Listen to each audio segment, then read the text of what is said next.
এবার কুম্ভ মেলা কেরলে।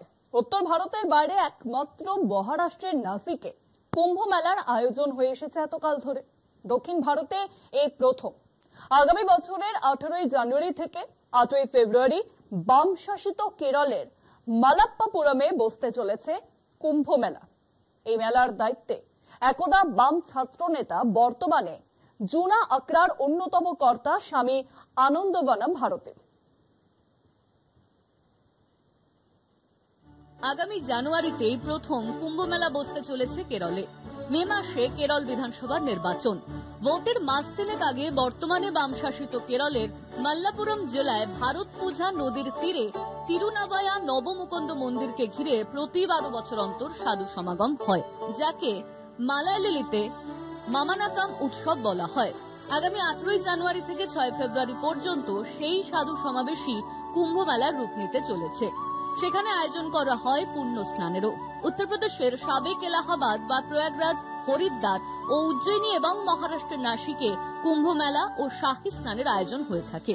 কিন্তু কেরল তথা দক্ষিণ ভারতে এই প্রথম হতে চলেছে কুম্ভ মেলা। সাধু পুণ্যার্থী সহ লক্ষ লক্ষ মানুষের সমাবেশ হবে। উত্তরপ্রদেশের সবচাইতে প্রভাবশালী জুনা আকরার তরফে স্বামী আনন্দবনম ভারতীকে এই মেলার আয়োজনের দায়িত্ব দেওয়া হয়েছে।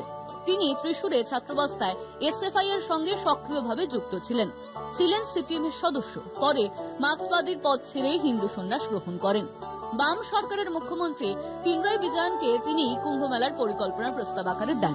বিধানসভা নির্বাচনের প্রাক্কালে সেই মেগা আয়োজন বাম সরকারের কাছে যতটা ঝুঁকির, রাজ্যের হিন্দু জনতার মন পেতে ততটাই সুযোগ মিলতে পারে। ভোটের বাজারে সেই ডিভিডেন্ড তুলতে চায় সিপিএম। কেননা সংঘ পরিবারের প্রভাবে থাকা জুনা আকরার কুম্ভ মেলায় নানাভাবে কেরলের স্বয়ংসেবক তথা বিজেপি নিয়ন্ত্রণের চেষ্টা করতে পারে। গত লোকসভা ভোটে প্রথম একটি আসন পেয়ে এই মালায়ালি রাজ্যে খাতা খুলেছে কেন্দ্রের শাসক দল।